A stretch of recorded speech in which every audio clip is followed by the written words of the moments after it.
Tuhan, terima kasih buat 11 bulan yang Tuhan sudah sertai kami sepanjang tahun ini. Ini bulan terakhir Tuhan, kami ada di tahun yang indah ini.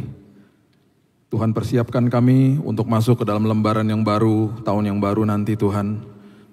Dan juga selama bulan ini Tuhan, sadarkan kami bahwa Yesus hadir dalam hidup kami. Tuhan yang turun dari tahtanya menjelma jadi manusia, bahkan membuka dirinya untuk supaya kami bisa kenal. Itu sebabnya Tuhan, tilik hati kami, dan hari ini kembali Roh Kudus bicara sama kami. Kami sambut firman kebenaran di dalam nama Tuhan Yesus kami berdoa. Kita sama-sama katakan, amin, amin, amin, amin, amin. Silakan duduk. Shalom, Bethany Nginden. Selamat bulan Desember. Kalau mungkin tadi pagi bangun gak tahu ini sudah tanggal 1. Wow, cepat sekali ya. Ada sebuah, ini saya kasih judul gini ya, ini curhatan hati saya lah. Jadi ini cuman kita mengingatkan diri kita aja, karena kita masuk ke dalam bulan yang dahsyat ini, di mana banyak elemen-elemen yang nanti kita akan lihat. Ada pohon Natal, kado gitu ya. Banyaklah yang kita akan lewati ritual-ritual yang memang indah dan menjamah hati kita. Contoh kecil aja, misalnya kita bicara soal pohon Natal. Pohon Natal itu sebenarnya dimulai dari sebuah pohon yang namanya Paradise Tree. Itu dimulai dari abad ke-5, jadi the Middle Age. Kalau kita bicara sejarah itu, kalau Middle Age itu berarti abad 5 sampai 15. Itu di Jerman itu ada Paradise Tree. Mereka itu biasanya ambil pohon dari hutan gitu ya. Kemudian mereka taruh buah-buah apel di situ. Untuk mengingatkan mereka tentang pohon pengetahuan baik dan jahat. Gak pernah juga disebut apel ya, tapi mereka taruhnya apel gitu. Nah, waktu tahun 1400-an Martin Luther itu yang berasal juga dari Jerman melihat hal itu, dia mengganti apel-apel itu dengan lilin. Itu awal cikal bakal dari pohon Natal. Kemudian ratu di Inggris mulai menaruh kado di bawahnya. Dan yang kita kenal sekarang hari ini, atau kita lihat selama musim Natal ini, pohon Natal. Simbol daripada perayaan kita. Saya cuma mau ajak kita untuk betul-betul mengerti bahwa pohon Natal itu hanya sebenarnya sebagai sebuah pengingat aja. Karena sebenarnya ada 3 pohon kalau kita lihat semuanya gitu ya. Pohon pengetahuan baik dan jahat di mana manusia jatuh. Pohon Natal itu adalah buatannya manusia untuk mengingat kelahiran dia. Dan bahkan Alkitab mengatakan dia tergantung di sebuah pohon, hung on a tree bahasa Inggrisnya, yaitu kayu salib. Jadi selama musim ini kalau kita nanti lihat pohon Natal itu, ingatkan diri kita bahwa dia datang untuk menebus kita. Dia datang untuk memberikan hidupnya untuk kita. Jadi itu banyak-banyak simbol seperti begitu yang akhirnya kita tidak ngerti maknanya. Kita akhirnya hanya lewatin begitu saja, rame-rame aja gitu ya. Bahkan ya sebagai manusia kita senang lah dapat kado. Tapi mulailah berpikir lebih dalam lagi. Saya mau jadi kado buat orang lain. Hidup saya ini harus jadi kado bagi orang lain. Jadi perhatikan apa yang dia lakukan, apa yang dia berikan sama kita, supaya kita mengerti masuk momen ini nih betul-betul sebuah momen yang indah dan harusnya mengingatkan diri kita bahwa ada perbedaan antara orang yang beragama Kristen sama orang Kristen. Itu yang harus kita ingatkan diri kita sendiri. Orang beragama Kristen banyak, bahkan ini agama mayoritas di bumi kok. Tapi orang Kristen itu pasti jumlahnya lebih sedikit daripada orang beragama Kristen. Kita bisa dilahirkan di sebuah keluarga, kita distempel agama Kristen. Tapi kalau kita berani menyebutkan diri kita orang Kristen berarti pengikut Kristus. Kalau saya mengatakan saya pengikut Kristus, berarti saya membiarkan tangan saya dipegang sama tangannya dia yang perkasa, dan saya ikut dia. Dan sesekali dia akan lewati jalan-jalan yang sulit, bahkan lembah kekelaman Alkitab katakan, bahkan padang gurun Alkitab katakan. Tetapi saya harus ingatkan diri saya karena saya ikut dia.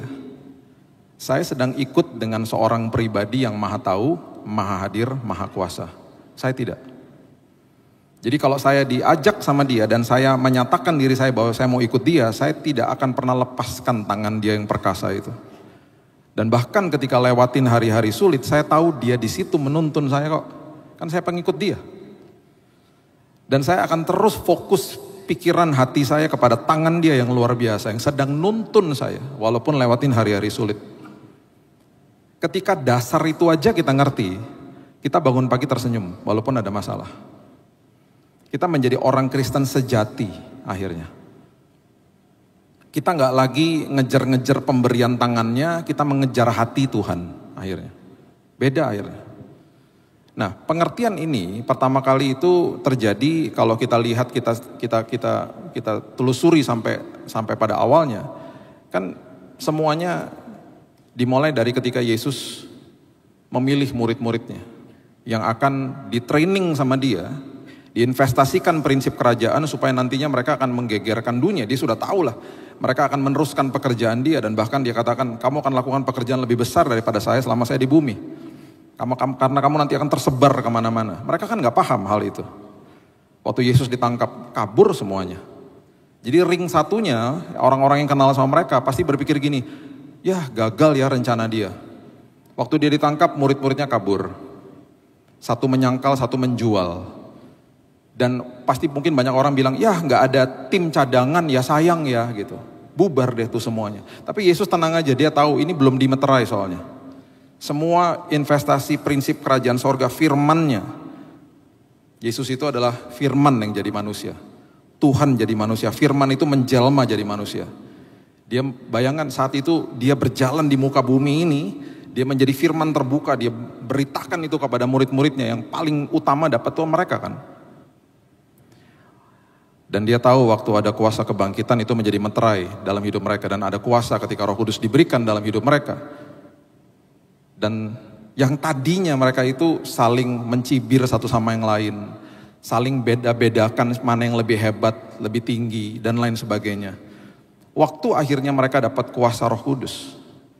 Mereka sendiri terkaget-kaget bahwa Tuhan Yesus itu yang ada di sekitar dia selama hidupnya mereka, yang akhirnya mati di kayu salib. Tiba-tiba mereka lagi berkumpul di sebuah ruangan dengan ruangan yang tertutup, mereka ketakutan. Tiba-tiba muncul Yesus di situ, menembus tembok-tembok itu. Dan mereka lihat sendiri bagaimana dia akhirnya sudah bangkit saat itu. Dan akhirnya naik ke sorga. Dengan prinsip ini, the aftermath, setelah apa yang terjadi semuanya ini, mereka mulai nginjil kemana-mana, tanpa Alkitab. Gak ada Alkitab, lagi ditulis kok. Dan akan ditulis yang perjanjian barunya. Mereka cuma berdasarkan Taurat aja yang ada saat itu. Dan mereka mulai banyak sekali pengajaran mereka yang mereka kasih tahu itu menggegerkan orang di sekitar mereka. Dan tanpa itu, tanpa Alkitab perjanjian baru yang kita pegang, mereka mulai menginjil, orang mulai terima Yesus sebagai juru selamat. Itulah cikal bakal daripada gereja mula-mula. Gara-gara cuman kesaksian hidup. Nah kemudian kita tahu lagi bahwa mereka itu berkumpul di tempat namanya Antioquia, itu adalah markasnya mereka gitu ya. Kemudian Paulus juga diajak ke situ sama Barnabas satu hari, temannya dikenalin sama mereka semuanya. Dan bahkan Paulus ini yang bukan hidup di zamannya Yesus, orang yang justru berdosa bisa membeberkan tentang kasih karunia begitu luar biasa. Bahkan sampai terjadi pergeseran antara dia dengan Petrus di awal-awal. Karena Petrus masih katakan, ini kan harus disunat. Dia bilang, gak perlu dong. Itu kan Taurat lama. Kamu harus ngerti, kamu tuh hidup sama dia gimana sih? Kamu gak ngerti juga. Saya ini kan masih baru nih, saya newcomer. Saya nih baru bertobat loh. Kok saya lebih ngerti dari kamu mungkin ngomongnya begitu. Dan waktu dia dibawa ke Antioquia, dikenalin sama Barnabas. Mungkin kan pilar gereja mula-mula, murid-murid yang ada di situ bilang, itu kan pembunuh.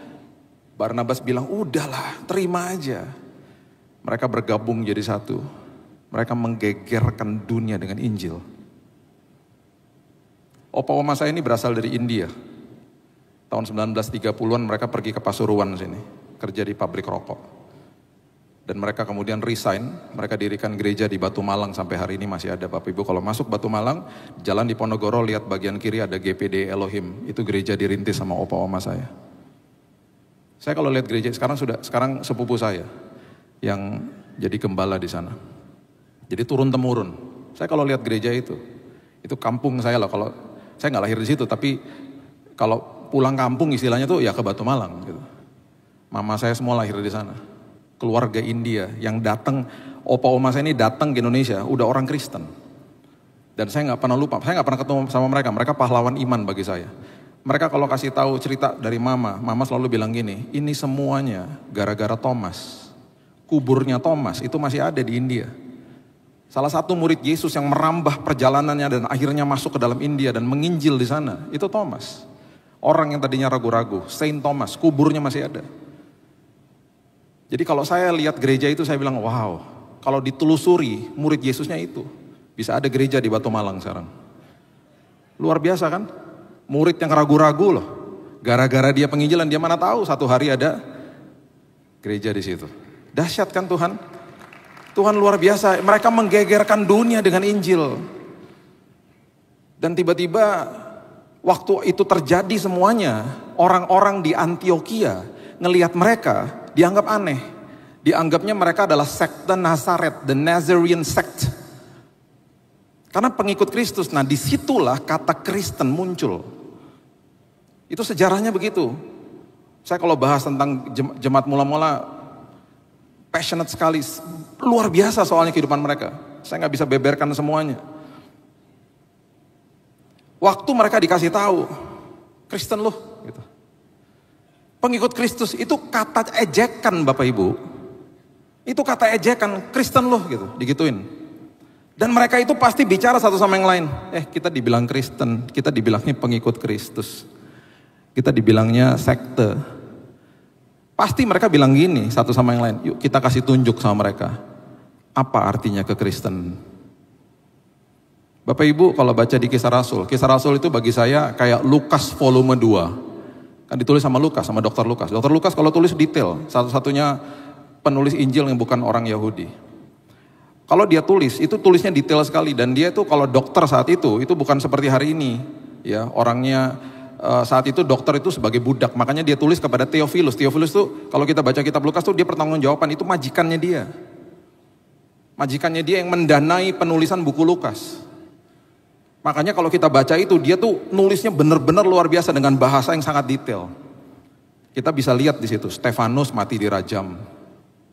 Habis itu Yakobus dipenggal kepalanya sama Herodes Agrippa, cucu daripada Herod the Great. Herodes Agung yang waktu zamannya Yesus. Itu kejam-kejam semuanya. Habis itu kalau kita baca lagi, tiba-tiba Petrus masuk penjara, Kisah Rasul 12. Tiba-tiba dilepaskan dari penjara dengan begitu luar biasa, mujizat terjadi. Dia ketuk rumahnya jemaat, pada kaget semuanya. Oh, kamu bukannya di penjara, kami lagi doakan kamu loh. Iya, saya dilepaskan malaikat Tuhan. Jadi ada yang martir, ada yang terima mujizat. Mereka udah gak kayak dulu lagi. Mereka gak lagi banding-bandingkan diri mereka sama yang satu sama yang lain. Mereka mungkin gak bilang begini lagi, oh kamu dapat mujizat kok saya tidak. Mereka paham bahwa mujizat terjadi untuk kepentingan kerajaan sorga, bukan kepentingan saya. Mereka terima apa yang terjadi. Mereka pengikut Kristus. Pertanyakan itu kepada dirimu hari ini.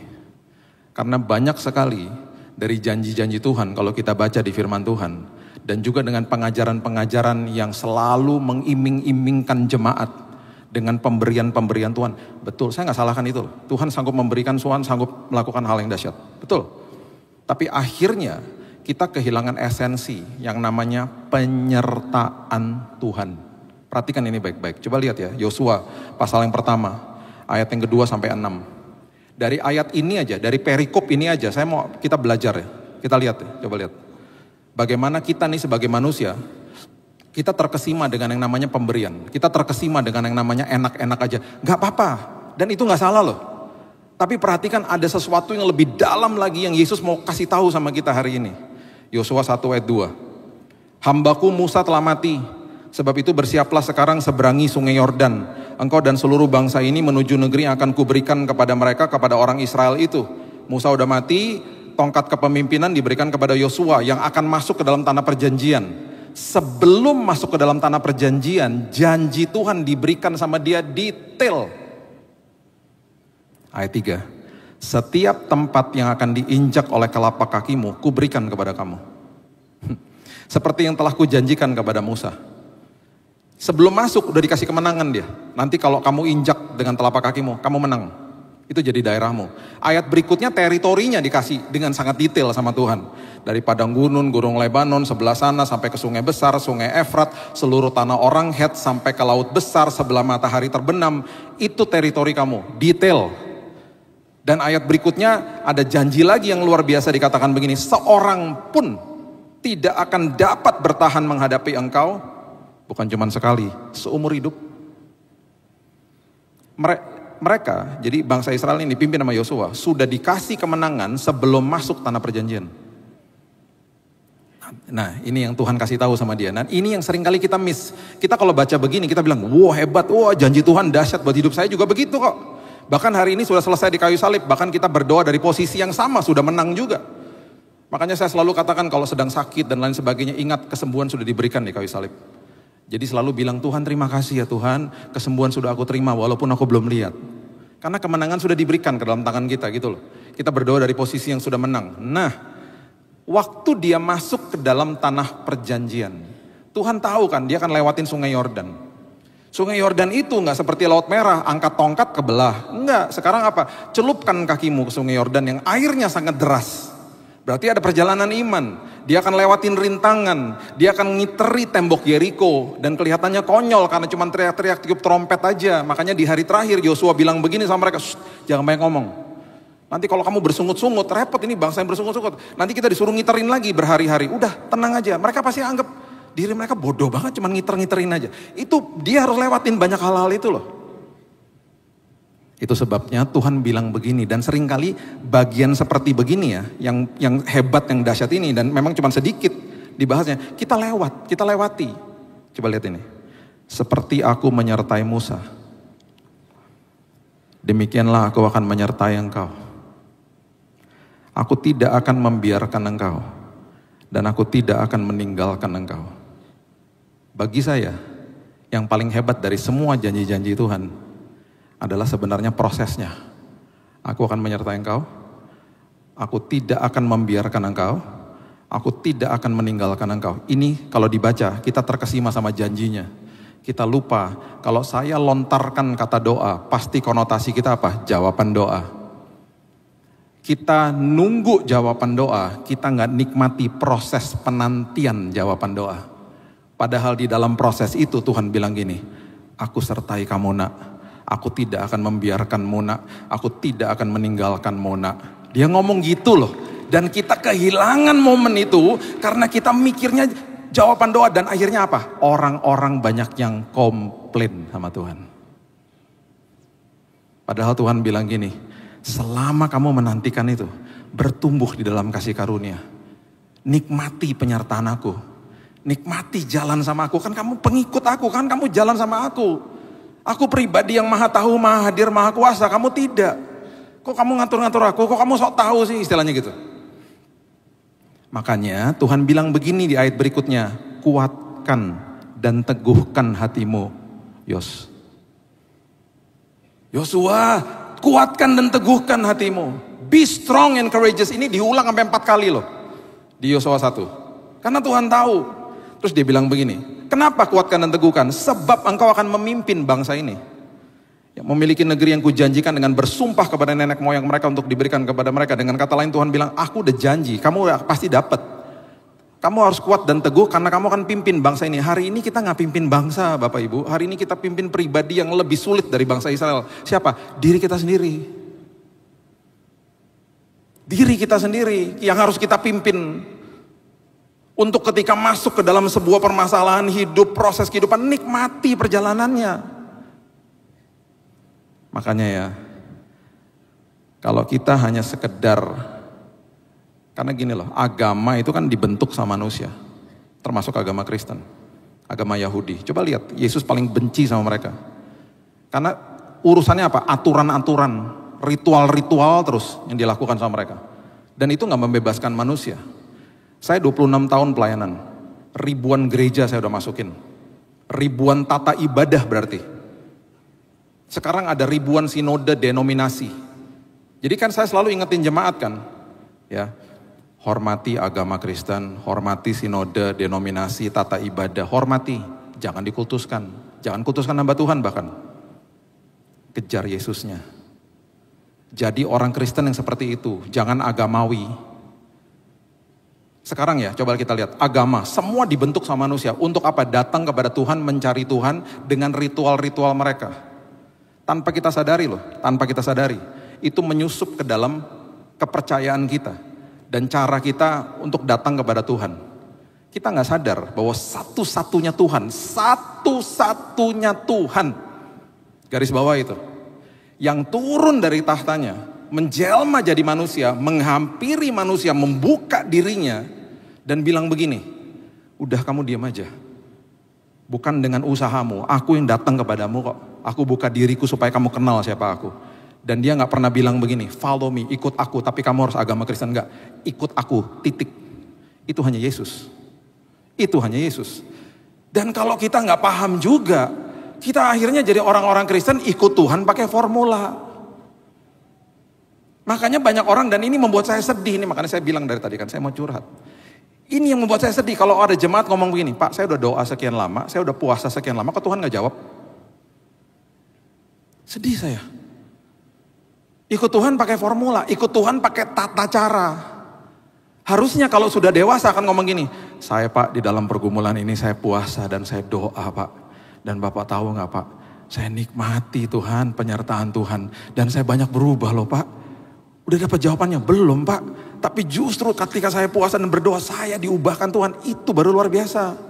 Karena 90% orang datang kepada saya minta doanya begini. Pak doain Pak. Kenapa?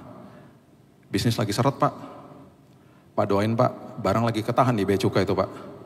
Pak doain Pak. Kenapa? Lagi resesi Pak, supaya perusahaan saya profit Pak. Pak doain Pak, anak saya biar dapat jodoh. Pak doain Pak, supaya anak saya cepat kuliah Pak. Tahu gak saya rasa apa? Tuhan dewa, saya dukun. Hanya 10% loh datang kepada saya ngomong gini. Pak doain ya Pak, bisnis lagi seret. Doain ya Pak, supaya saya berubah Pak. Saya ini sombong Pak orangnya Pak. Pak doain ya Pak, selama lagi proses rumah tangga ini Pak, doain Pak, saya berubah, saya ini gak bener Pak. Pasti ada salah saya juga Pak gitu. Itu hanya 10%. Termasuk Betaninginden maksud saya 10%-nya. Kan saya curhat. Masuk jemaat di sini. Kan saya lagi curhat maksudnya. Jangan tersinggung gitu. Coba ya, lihat ya. Taruh di angka 8 itu adalah tujuan Tuhan dalam hidup kita. Karena pengajaran-pengajaran yang selalu mengiming-imingkan berkat, dan arti berkatnya juga salah lagi. Kita selalu mikirnya apa? Mau sampai angka 8 multiplikasi Pak. Makanya saya waktu yang lalu saya ngomong multiplikasi kan saya nggak pernah bilang pemberian tangan. Multiplikasi dimulai dari dalam sini. Damai sejahtera, sukacita, hikmat, pengharapan, pertumbuhan rohani, karakter bertumbuh dimulai dari dalam sini. 4 tambah 4, 8. 4 kali 2, 8. Oh Tuhan akan tambah-tambahkan. Betul itu nggak salah. Tuhan mau tambah-tambahkan betul.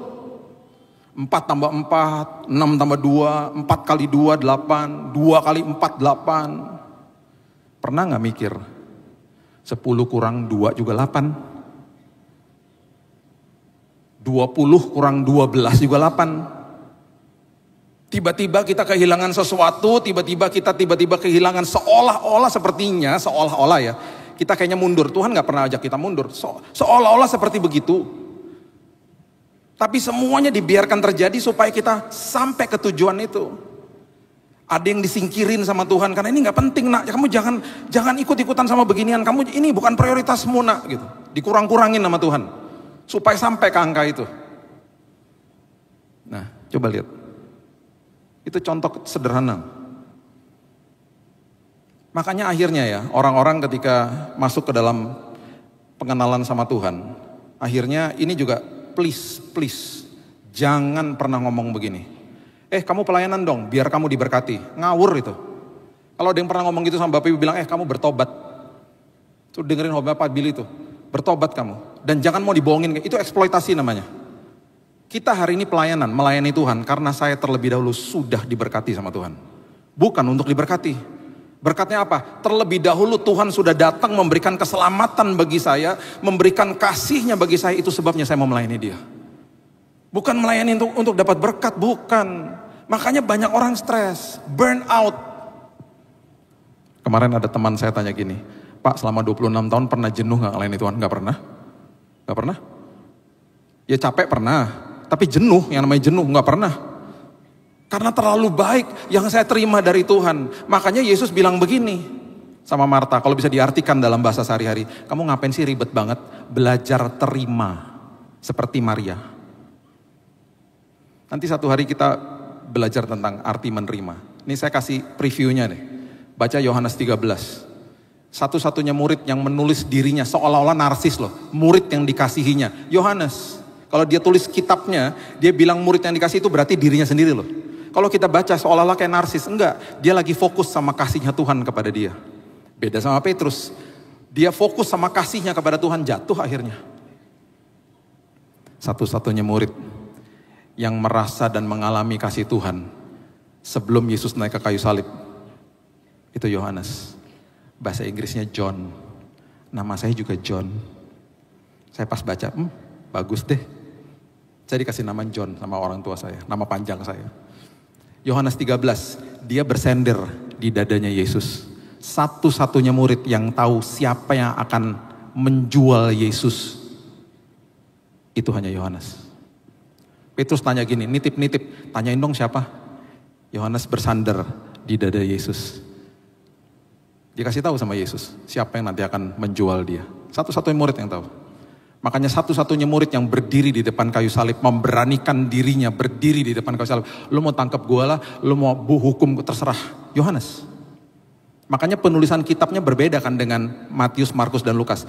Injil tetapi bukan sinoptik, tidak serupa seperti Matius, Markus, dan Lukas. Dia nggak pernah mulai kitabnya dengan kelahiran Yesus, enggak. Pada mulanya adalah firman. Oh, dia dapat isi hati Tuhan. Dia dapat pewahyuan yang dahsyat yang orang lain nggak dapat. Itu John, itu Yohanes. Makanya kita ya, kalau kita kejar isi hati dia, kita merdeka akhirnya. Kita dibukakan firman sama dia yang mungkin yang lain gak dapat. Karena ngejar-ngejar pemberian Tuhan. Makanya Markus 3 coba lihat ya. Markus 3 ayat yang ke-7 coba lihat. Markus 3 ayat yang ke-7 dan 8. Kemudian Yesus dengan murid-muridnya menyingkir ke danau. Dan banyak orang dari Galilea mengikutinya, juga dari Yudea, Yerusalem, Idumea, seberang Yordan, daerah Tirus, Sidon. Datang banyak orang kepadanya sesudah mereka mendengar segala yang dilakukannya. Oh, dia bisa ini, dia bisa itu, dia bisa menyembuhkan, dia bisa kasih mujizat. Datang berbondong-bondong. Makanya ayat yang ke-10 mengatakan begini, sebab Yesus menyembuhkan banyak orang sehingga semua penderita penyakit berdesak-desakan kepadanya hendak menjamahnya. Yang dikejar pemberian tangannya. Gak salah ya, mau minta kesembuhan, gak salah. Betul-betul gak salah. Tapi orientasinya akhirnya datang kepada Tuhan karena pemberian Tuhan. Kita kehilangan esensi penyertaan Tuhan. Kita gak nikmati proses, kita komplain akhirnya. Kita ikut Tuhan pakai formula. Kita akhirnya begini nih, sekedar mungkin hanya tahu firman, tetapi gak membiarkan firman menguasai saya.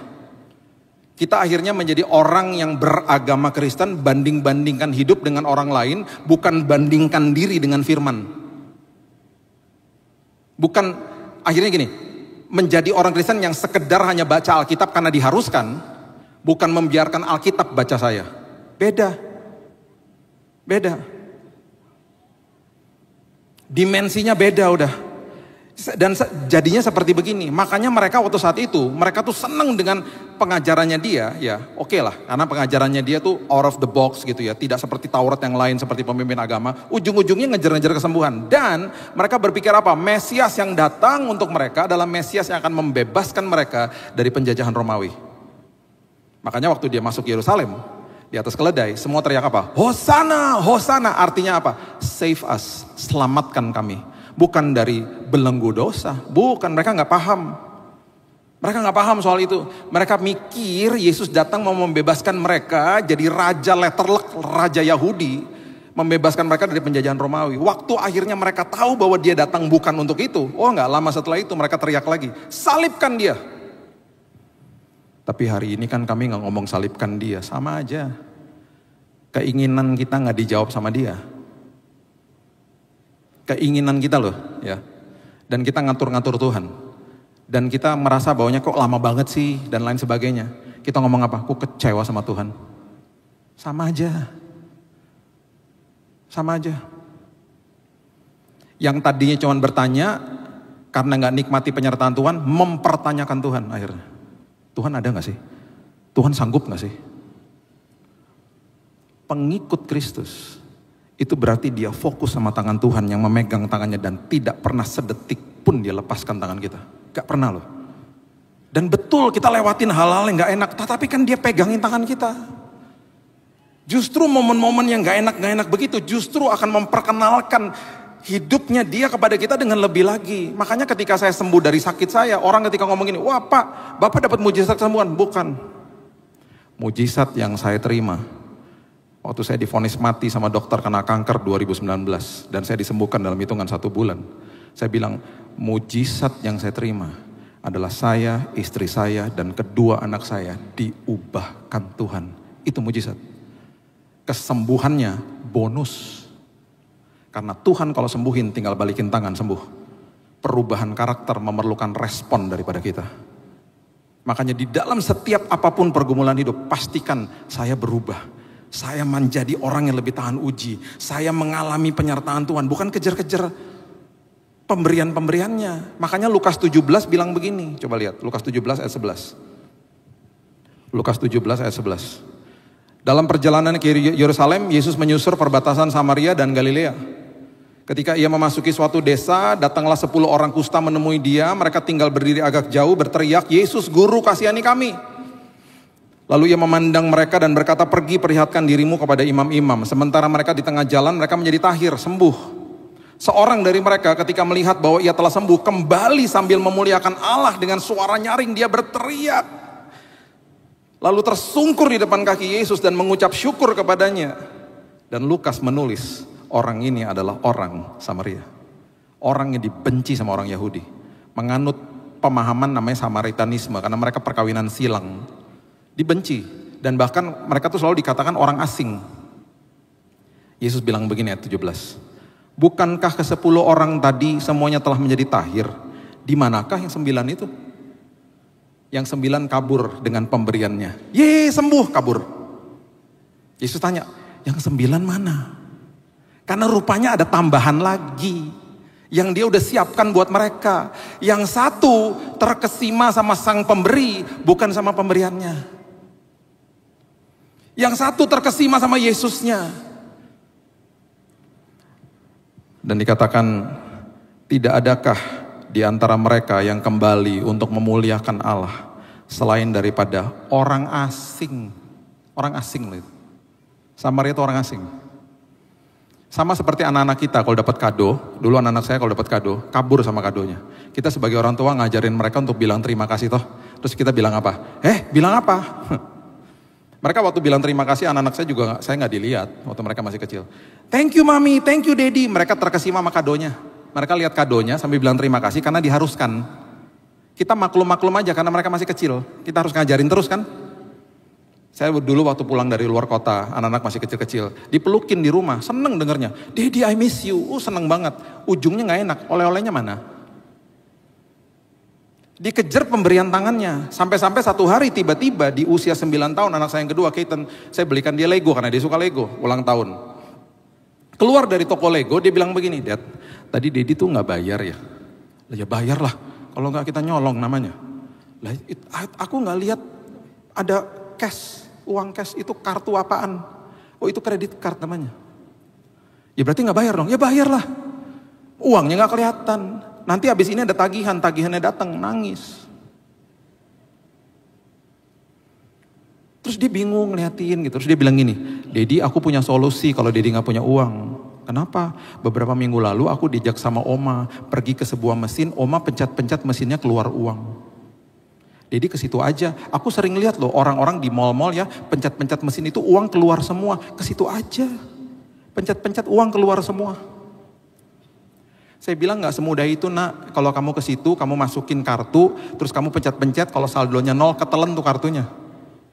Itu namanya mesin ATM. Dia baru ngerti pemahaman tentang uang, di rumah dia gak buka kadonya. Dia pelukin saya, dan dia tertidur di dada saya malam hari itu.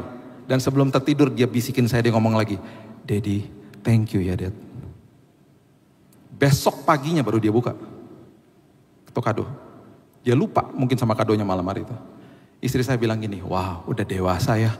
Dia terkesima sama kamu, bukan sama pemberiannya. Apakah kita terkesima sama Yesus? Atau cuma sama tangannya saja? Makanya di ayat yang berikutnya, Yesus bilang begini ayat 19. Berdirilah, pergilah, imanmu telah menyelamatkan engkau. Imanmu menyelamatkan engkau, itu bahasa aslinya adalah sozo. Sozo artinya your faith has made you whole. Artinya ayat ini adalah bekas kustamu hilang. Yang 9 disembuhkan, betul. Bekas kustanya masih ada. Makanya Yesus tanya begini, mana yang 9? Masih ada tambahan lagi. Dan tambahan itu hanya diberikan kepada orang yang terkesima sama Yesus. Yang ngucap syukur sama dia. Makanya carilah dahulu kerajaan Allah dan kebenarannya, baru segala sesuatu ditambah-tambahkan. Seringkali kita kejar yang ditambah-tambahin, baru cari Tuhan. Dibalik-balik akhirnya. Bapak Ibu, 9 orang itu yang disembuhkan, cari kerjaan susah. Karena bekas kustanya masih ada. Yang satu, orang gak akan pernah tahu dia bekas pengidap kusta, kecuali kalau dia bersaksi. Kesembuhannya whole, zozo. Itu yang Yesus lakukan. Terkesimalah sama Yesus, bukan sama pemberiannya. Jadilah orang Kristen. Masuk ke dalam bulan ini dengan pemahaman satu-satunya Tuhan. Turun dari tahtanya, menjelma jadi manusia, firman jadi manusia. Wow. Kita gak bisa kenal orang loh, kalau orang itu gak buka diri. Gak bisa. Orang kalau tutup dirinya, dia cuma ngomong seperlunya, kita gak akan kenal siapa dia. Yesus nih buka dirinya. Makanya dia bilang sama Marta, kamu ngapain sih ribet-ribet sini, duduk sini. Belajar isi hatiku. Makanya dengan ranah agama seringkali diucapkan apa? Dari atas mimbar. Ayo mari berikan yang terbaik kepada Tuhan. Betul, itu baik-baik saja. Belajar terima dulu yang terbaik, baru bisa berikan yang terbaik. Kita gak bisa memberikan sesuatu yang kita gak punya loh. Kita gak bisa memberikan terbaik kalau kita gak punya yang terbaik. Dengan ini ya, kita akan sanggup menjawab 5 pertanyaan dalam hidup kita yang sering kali membuat orang stres. Yang pertama, cepat aja. Kita akan tahu identitas kita. Kalau kita ngerti Tuhan. Alkitab mengatakan kita segambar dan serupa seperti Tuhan. Kita adalah orang yang lebih daripada pemenang. Kalau ada orang mengatai kita dan melabel kita dengan apapun, kita akan paham itu hanya opini kamu.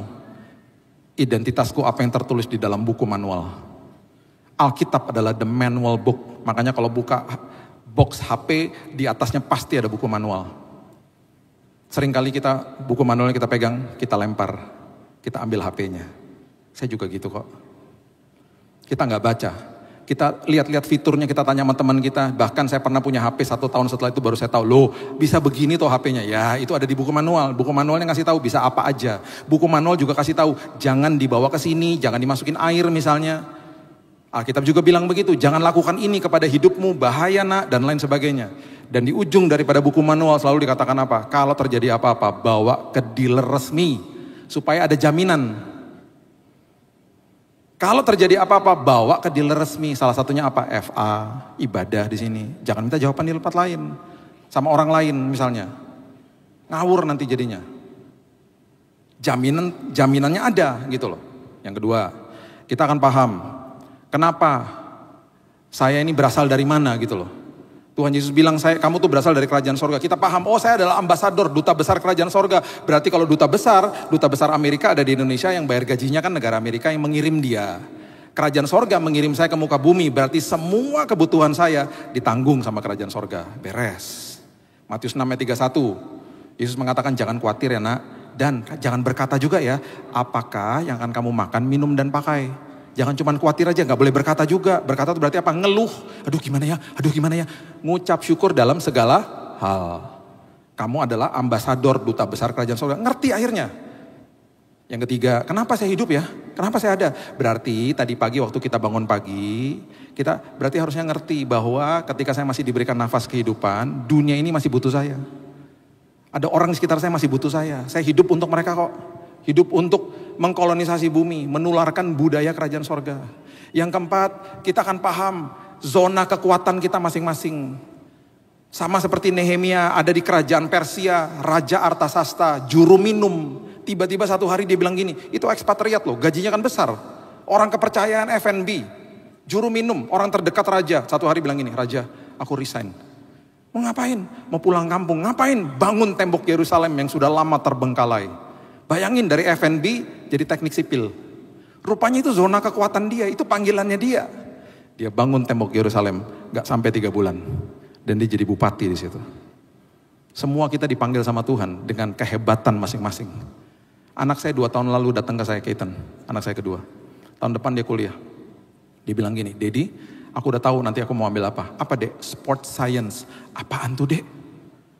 "Itu bidang apaan?" Udah jelasin sama saya. "Dedi tahu gak F1? Mobil balap F1?" "Iya."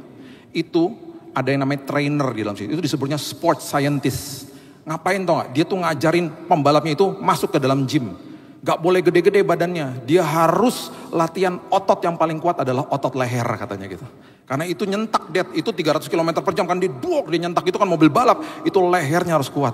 "Oh gitu, Dek." "Iya."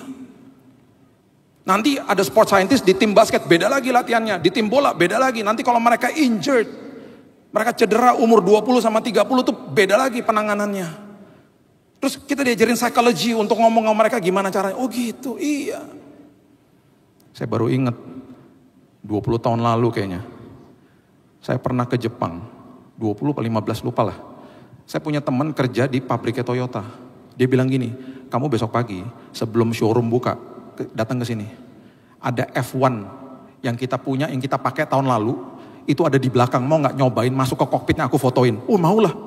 Saya kesana buru-buru, saya masuk nggak muat. Shoulder kegedean, cekrek nggak muat.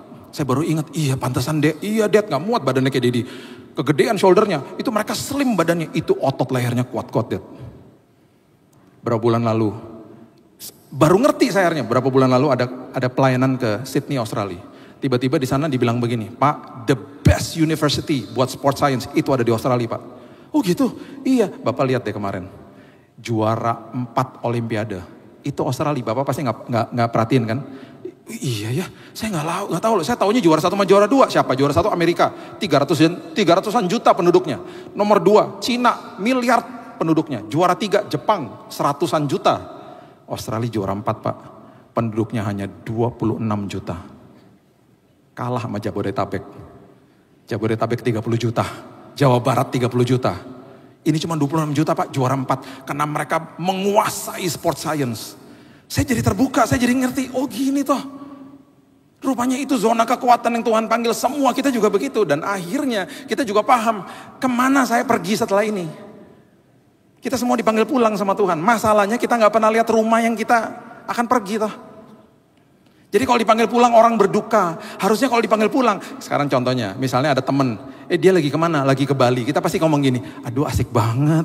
Karena kita pernah ke sana. Atau kita pernah lihat fotonya. Sekarang masalahnya kan kita gak pernah lihat foto sorga.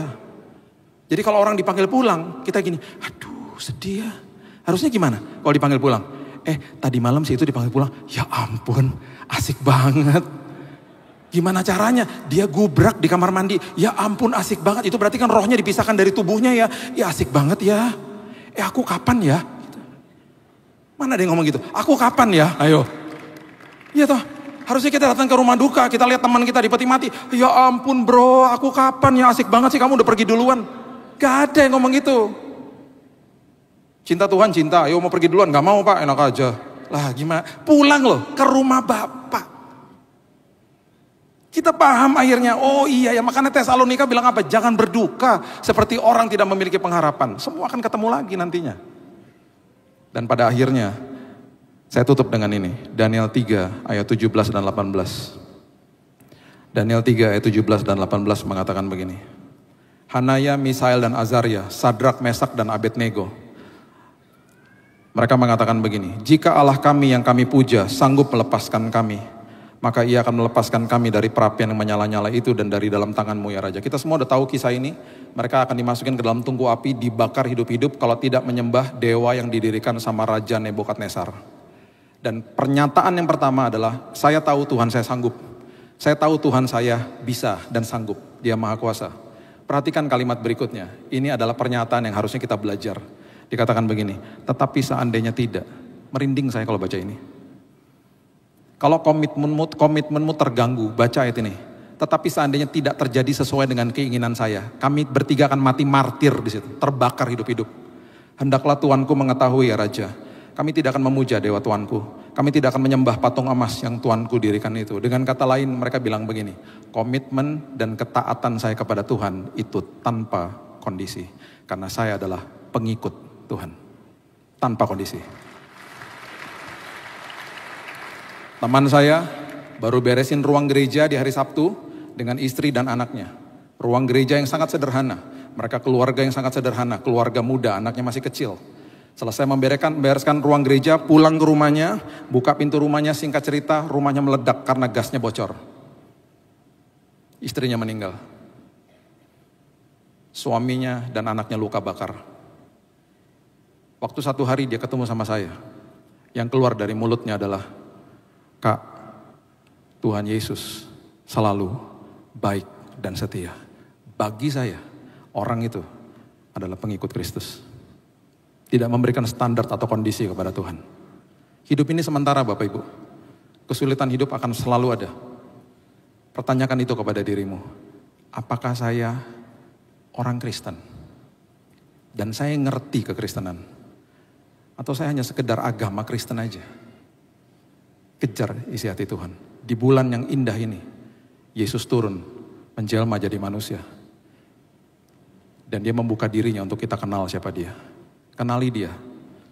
Jangan kejar pemberiannya, kejar Yesusnya. Hidupmu pasti merdeka. Berikan tepuk tangan kita untuk Tuhan kita. Terima kasih ya Tuhan, mengucap syukur buat hari ini. Meteraikan firman ini, karena kami juga sudah dimeteraikan sama Roh Kudus. Engkau baik, Engkau luar biasa, Engkau dahsyat. Engkau di pihak kami. Bahkan tidak ada siapapun dan apapun yang sanggup memisahkan kasih-Mu kepada kami. Kami menerima yang terbaik untuk memberikan yang terbaik. Kami adalah pengikut Kristus. Pribadi yang maha tahu, maha hadir, dan maha kuasa. Dan apapun dan kemanapun Engkau ajak kami pergi Tuhan. Kami tahu ujungnya pasti luar biasa bersama Tuhan. Ketaatan kami dan komitmen kami kepada Tuhan itu tanpa kondisi. Karena kami tahu apapun yang Tuhan lakukan, semuanya untuk kebaikan kami. Hanya di dalam nama Tuhan Yesus, kami sudah menerima firman kebenaran. Kita sama-sama katakan, amin. God bless you.